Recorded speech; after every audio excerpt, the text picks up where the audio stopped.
All right, people, Unfiltered Band back in business, and I'm calling this part 2 of episode 13. I had a life thing to take care of.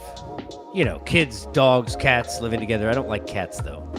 I don't like cats. I always feel like it's bad, like when you tell people you don't like cats who love cats. Like, I've never had, like, and it really is a Jack Burns meet the parents thing, because I never really had a situation where in life, and I love dogs, like where I've ever even thought, like in my building, there are a bunch of dogs, right? So, like, you know, sometimes you get like people in the elevator and you're like, they don't really want you in there. They're like, I'll wait for the next one. I've got packages, or like, you know, like because I've got my golden retriever and they're afraid of dogs. And it's okay. It's totally cool. But I've never like been somebody who, if you're afraid, like you don't like dogs. You don't like dogs? What are you, a moron? Like, I've never been that way. You ever tell somebody who loves cats that you don't love cats? It's like the craziest thing. Like, what is wrong with, what is this, a religion to like cats? Is it some political, like, is it like your belief system? It's like, are you serious? I mean, you got to be kidding me with the obsession with people who love cats. It's like, you don't love cats. We are the people who love cats. It's a little crazy, but I took the dog out. He peed. Everything went wonderful. Now, where were we? You know, real life, people. This is why we're unfiltered. I mean, come on. It's like, you know, and it brings me, and I won't go too much on a tangent, but there are like times in my, like, I hold my tongue more than you think.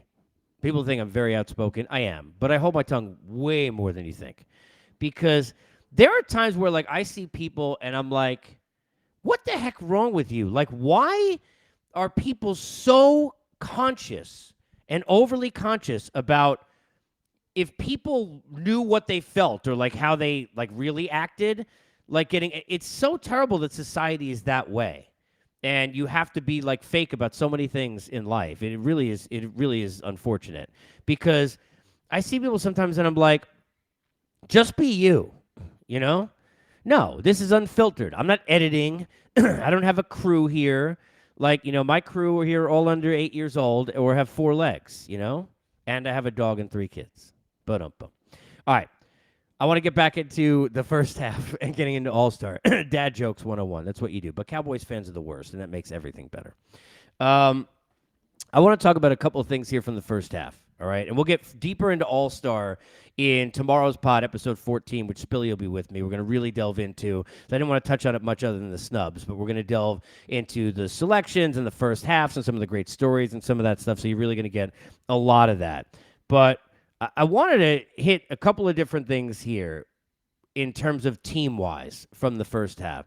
I'm sitting there, and I tweeted about this, but I really wanted to expound on it here in part 2.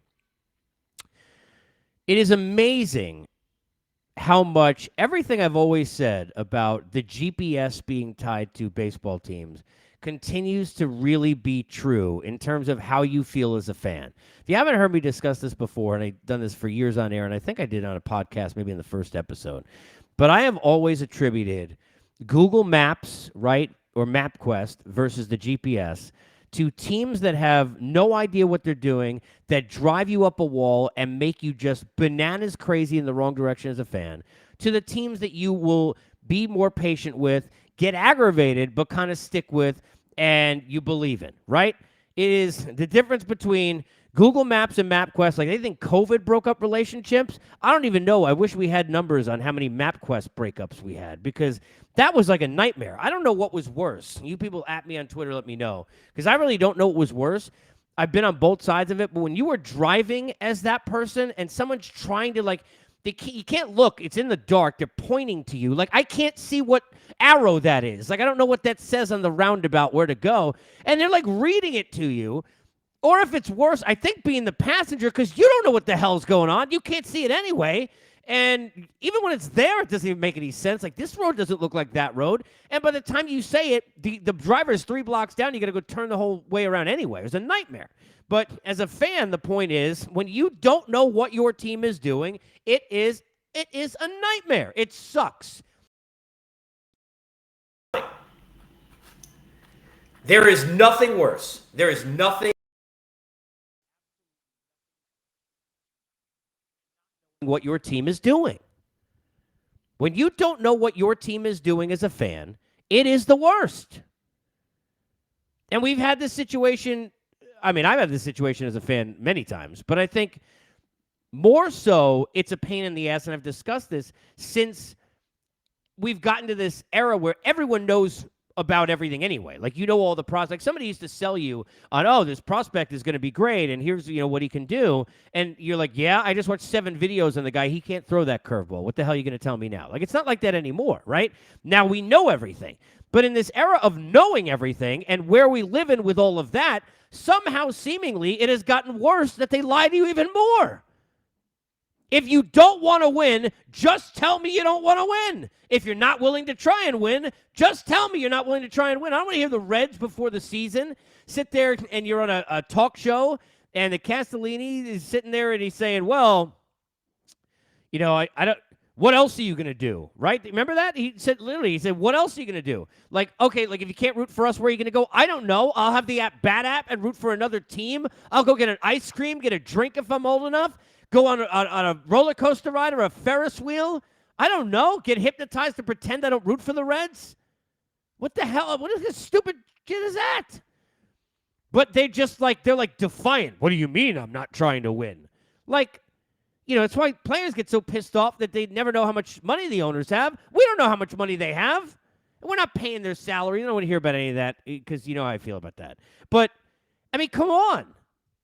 It's like, don't lie to me. You broke down the team and punted because COVID and all of your other businesses and whatever else, you lost a lot of money. So you got to go and you got to put that money back somehow. You got to save it from somewhere. So you're lowering the bottom line here. You're going to go ahead and you make your margins easier for you to handle. So you're not spending a lot because you know you can't make any because the team's not that good anyway. And you got the Votto contract and blah, blah, blah, whatever. And just tell me the damn truth. Truth is, we can't handle the truth. But I don't care. Tell me anyway. Right? The Orioles, I remember years ago, you could still find it somewhere. I don't even remember what show it was on. But I had people yelling at me in Baltimore for months. It's still, I bet you it's still there somewhere. Right? Like you put my name in Baltimore, I wonder if this thing would, I should almost try it. I wonder if this thing would come up. I did some interview somewhere saying that, and I would love if somebody finds this at me, because I'll forget by the time we get done talking here, or I get done talking to you and myself. But I would love to know how many years it's been, not to do like the pat on the back, like, hey, bro, I was right again. But it was a few years ago, and they thought they were close. And I was in this interview being like, to the interviewer, and I remember. But I was in this interview, and it's going to be a while. Like, I'm not sure you're aware, and it's okay, but this thing's going to take a long while, a few years. And I said something like that, like it's going to be longer than you think. It wasn't mean. I remember I even said some good things about like stuff that they were doing. They had gotten Alex Cobb, and there were like a couple of veterans, and they were trying to do, you know, the things that they got screwed with the opposite way when they dealt and for Scott Feldman and gave up Strope and Arrieta. They were trying to do those kind of things the opposite direction, and those are the kind of things you got to do, right? And you got to hang with a manager at the time, and this is what you do, right? People were killing me. Like, how could you say it's so long? I mean, have you seen your team? You're in the American League East too, by the way. Like the Red Sox and the Yankees ain't running out of money, and the Jays were at the time at, you know, even before they kind of plummeted, had just been in the postseason a couple of times, and it's taken longer than probably even I said it would. But it's fun watching what's happening with this team. Are they going to make the playoffs? No. And I remember Clint Hurdle said to me years ago, when the Pirates first got to 500, like when they were really trying to start winning for the first time, and they've been losing for a long time, and he had said something to me like, you know, he didn't like that, you know, there were ever any shirts or signs or anybody saying anything about being 500, because it's not about being 500. And I get that. Your goal is not to be mediocre, and if it is, it's only because you're keeping expectations low so that you can exceed them. Right? People always ask me, how are you? Mediocre, but working on it. I mean, because really, it's like, you know, do you want to know? It's like one of these, like, we should do a whole show on questions you ask you really don't want the answer to, right? In-law asks you, like, how's the food? Don't want to know the answer, most likely. Like, how are you? Like, do you got an hour? Like, that's why, I'm not making this, it's not about whether you're man or woman or whatever, but people always get on men often for like, they don't ask like how are you or how are you feeling, and they don't want to tell you the truth. I'll tell you the truth. A lot of times it's because we know that's going to be 45 minutes, and we don't have 45 minutes, right? So, and by the way, we know that not because there's anything wrong with you. It's because if we were asked that question, we would take 45 minutes to answer it. So it's just like, good, we're good, bro. It's fine. Um, but the Orioles, it's fun watching what they're doing. It's fun watching the players and the team create an identity. It's fun watching the fans get behind it. It's fun watching the underdog kind of mentality that the fans have for so long, and now turning it into this churning of 7-8 wins in a row as they head here towards the break. I think for them, it is a big deal to be 500. If they could somehow get to 500, I don't think they're going to end the season a 500 team. It's one of the crazy, shitty things about baseball is when you're not a good team, the idea that like, I don't think the Orioles should be sellers. You're not paying attention, okay? You're not ready yet, all right? You're more ready than you were. You're at the table. You got a spot, okay? But you're not ready for the VIP section yet, all right? We're going to ease you in. You got training wheels on that bike right now, and that's okay. But sometimes now you got to get off it, and you got to realize, I hate to do the Paul Abdul, but you got to take 2 steps forward, 2 steps back, etc. They're going to have to, if you could sell and get something at the deadline, you're still forward thinking. You have to be. Now, I want you to try and win. That's how I roll, right? But you're not ready to win. That's why the prospects are cool, parades are cooler. It's never just like some random thing you say about everything in life. It doesn't work that way. You got to be ready. It's about pouncing when you can pounce. You're not in pounce territory right now, all right? You're just kind of like dabbling, all right? Tippy toes, to quote Sing 2. That's what you do when you're dead.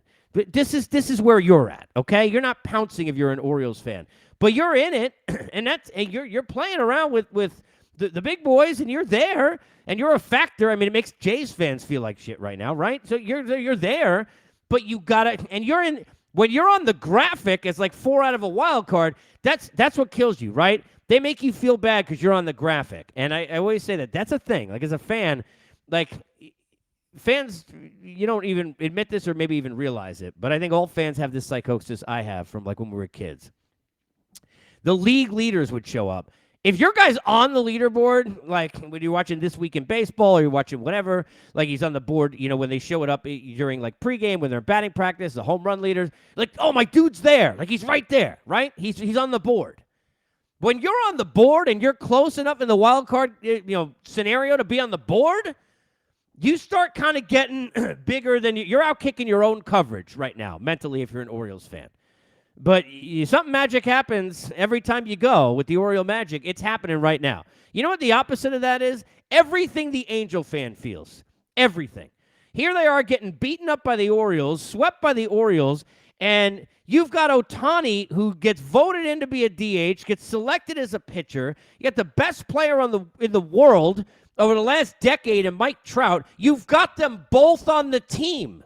You have them both.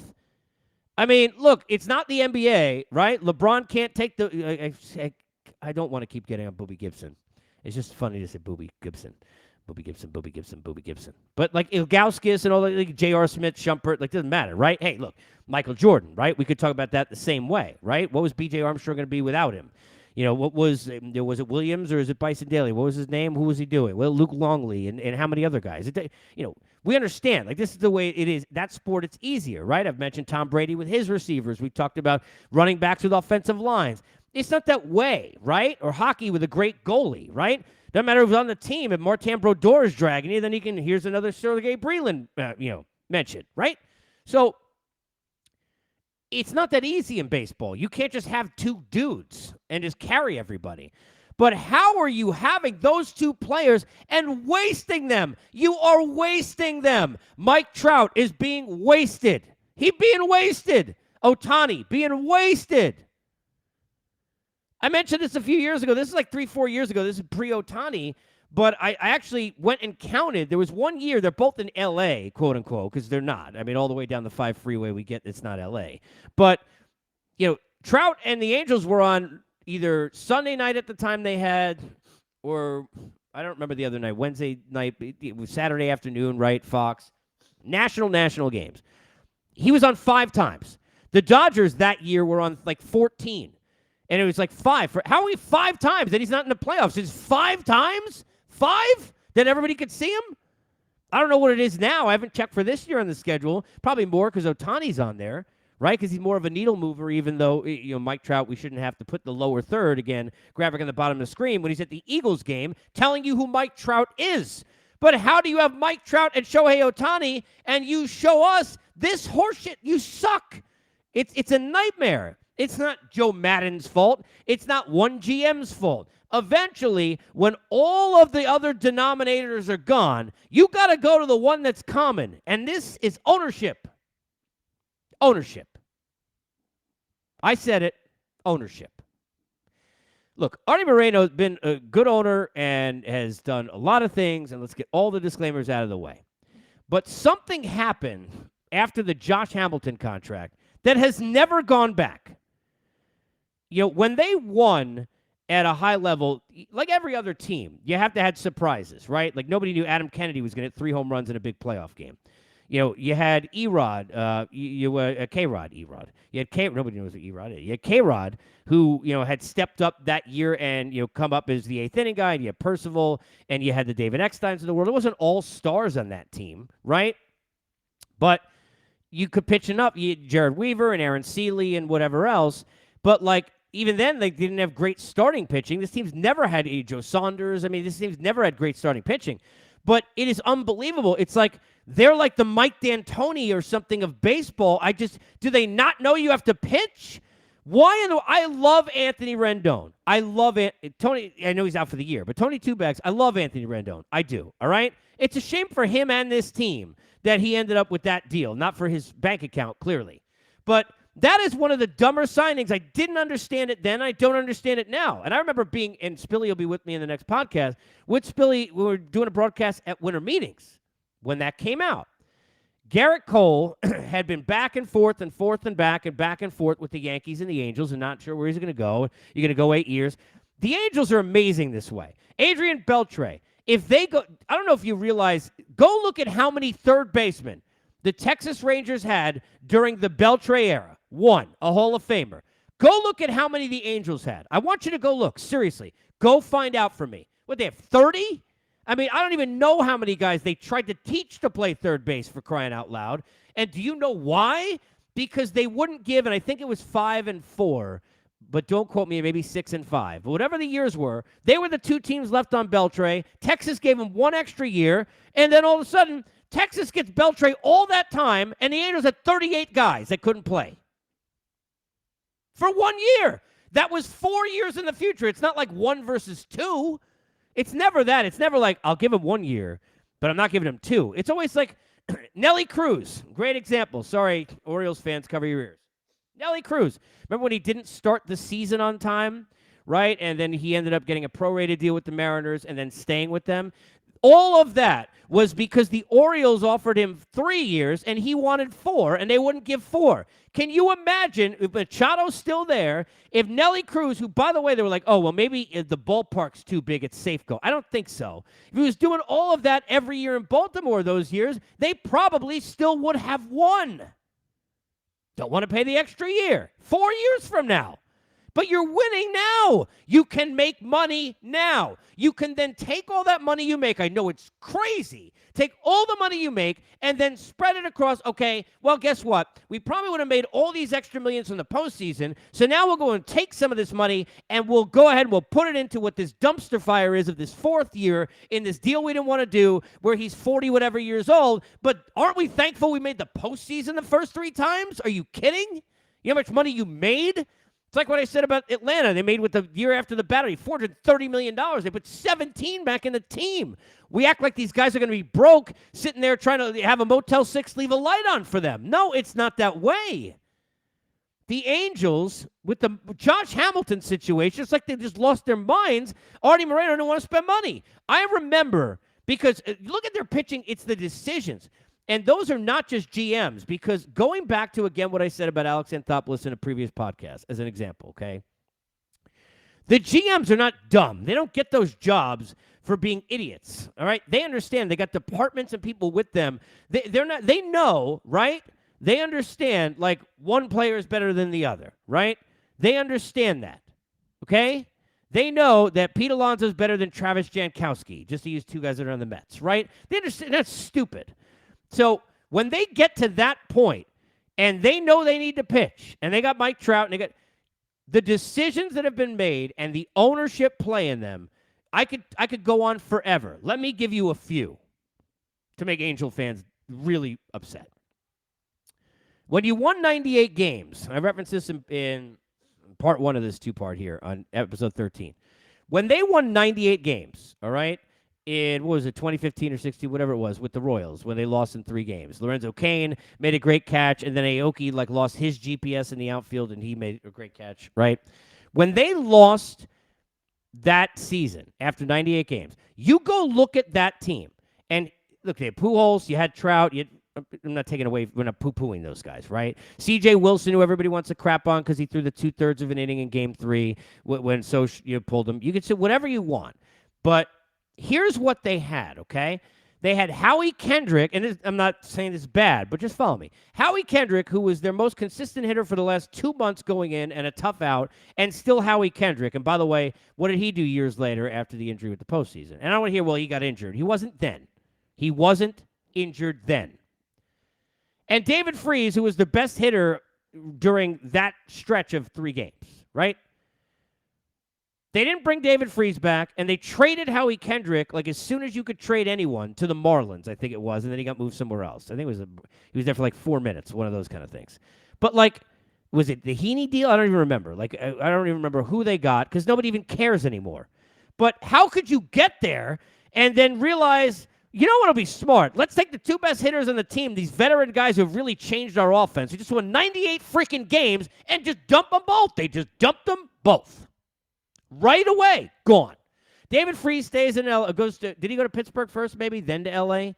And then I remember when he was in L.A. for a year, you want to hear the difference in L.A.'s? Here's another, this ain't L.A.? I remember, go look it up. Even Justin Turner was like, the first thing he told the Dodgers after the first year Freese was there, I don't care what, you got to bring him back now, like tomorrow. Like, how, I mean, it's ridiculous. Oh, we got a winner on the team, let's get rid of him. Then they traded Kendrick, and then whatever. But the pitching decisions, Matt Harvey? Didn't they give it, what is it, 2 years for $20 million or some nonsense? Trevor Cahill, Julio Teheran. Who was watching? I live here in Atlanta, okay? You don't have to live in Atlanta during the time. He's a really nice, super nice guy too, by the way. But sorry to shit on you right now. He's a super nice guy. But Julio Teheran was like, I mean, he in himself, like this enigmatic heart attack every time you watch him pitch, because it was like for 3 innings, he's brilliant, and then he sucked, and you couldn't figure it out, and the ERA is 5, but it could have been 0. Is it when the manager took him out? Should Freddie have done this earlier? You don't even know. It drives you nuts. You're in therapy. You got to get hypnotized to forget you watched the guy pitch, and the Angels are going out of their way to pay him money, $9 million. $9 million. $9 million. $20 million in 1 year combined between Cahill and Harvey. Boom. $29 million on those 3 when you could have spent that on a Garrett Cole type. So now let's circle back. Garrett Cole, you don't get him. You don't want to go the extra year, just like Beltray and all these other things. We can't do that. You're willing to go 8 years, you won't go 9? Like, I'm not going 4 years, and then I'm not going 8 years, right?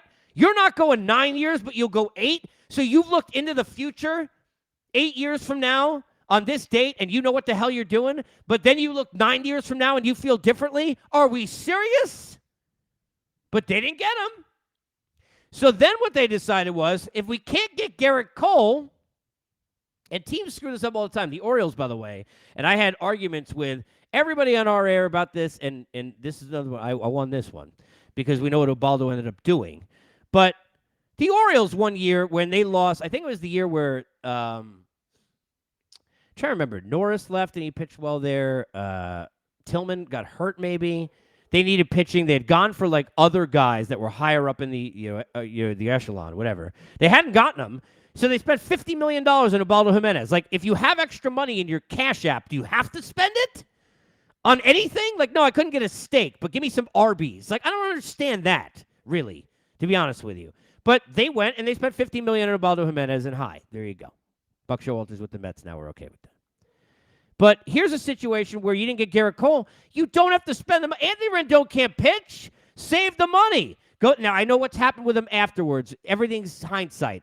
But Trevor Bauer was the next one the next year who was up, or whoever. Go trade for somebody with a big contract if that's the way, right? Max was going to be up, whatever. You can't be telling me I can't get Cole, so I'm spending $200 zillion on Anthony Rendon. I already got hitting. The problem's not that you can't score. You can't stop anyone from scoring.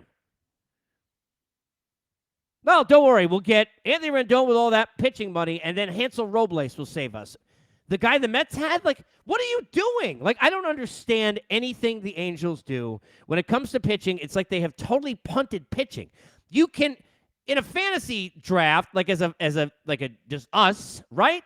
You can as just us, punt the catcher, will figure one out. I'll punt closing, I'll get saves later. Or something quirky, because it don't matter. You got $50 on the line or whatever the hell it is.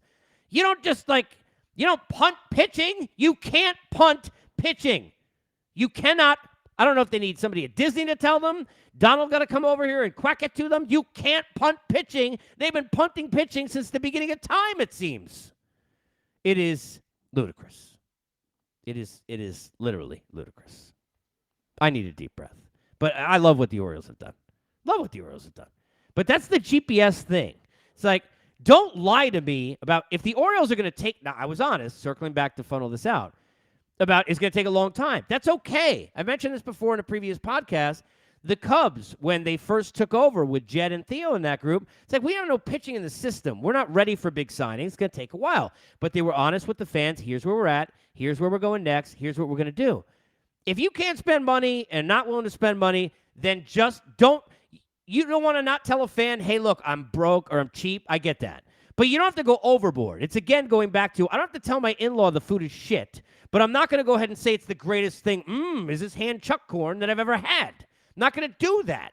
So if you're sitting there and you're a team, if you're really not going to go for it, don't tell me. Don't make Clint Hurdle stand in front of interviews for years if you're the Pirates owner because the ownership said we want a World Series or bust. Are you kidding? Like, you can't do that. You cannot do that.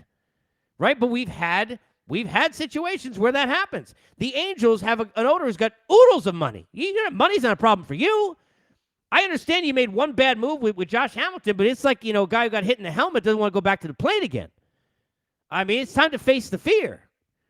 Because your problem is it has caused decisions, and I don't know everyone that, whether it was Billy Epler or whoever, right, going back to the Stoneman days, like I don't know everyone they could have had that they didn't do. And we know other things have happened with this team, speaking of with pitchers. But I would almost guarantee you, even though it's hard to do that because literally I wasn't in the room any of the times, but just think about it. And you think about like other things I know of relationships I've had, and you think about common sense, right? When you're making decisions like that, there are times where the GM is telling you, no, we should go for it here. We should give an extra year. We really need this guy. And the owner is telling you no. The owner is telling you no. I remember the year after the Hamilton thing, that next year, and I happen to remember something odd about it, but it is very specific. But Jody McDonald, who I love to death, who is a friend, and I love listening to I was growing up. That's how, I mean, he looks younger than me, I think, now still, Jody, if he's listening. But I remember being on his show. He was doing a show during the afternoon on Sirius XM, and I was out on the road doing, the spring training tour stuff. And I remember it was the year... I think they finished in first the year before, and I said that the Angels were going to stink and finish in fourth place, and like he and I can't remember who he was with, like everybody was making fun of me, and I think they finished worse than that, maybe.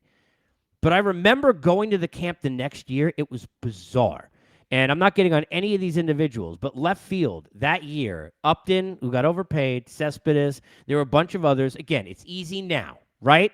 They knew not to get Cespedes. Like, they didn't know he was going to get lost or lose his diamonds or leave. No.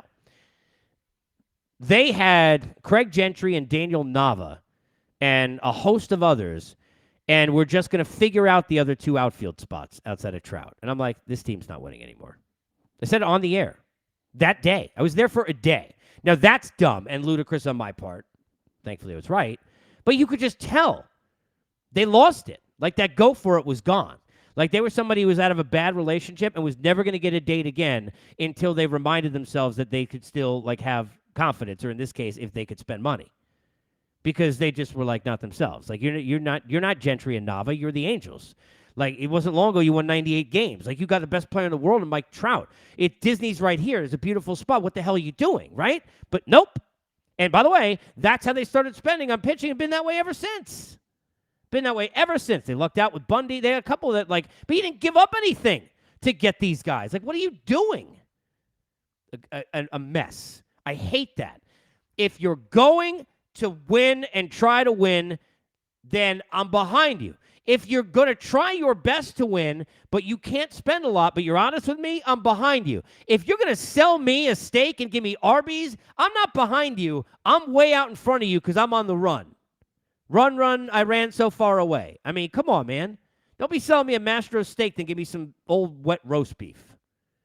Get me on Twitter at Casey Stern. Episode 14 in full with Spilly on the first half and All-Star is coming up at you tomorrow and next year on the pod. Hope you enjoyed. Hope to see you guys soon. Much love.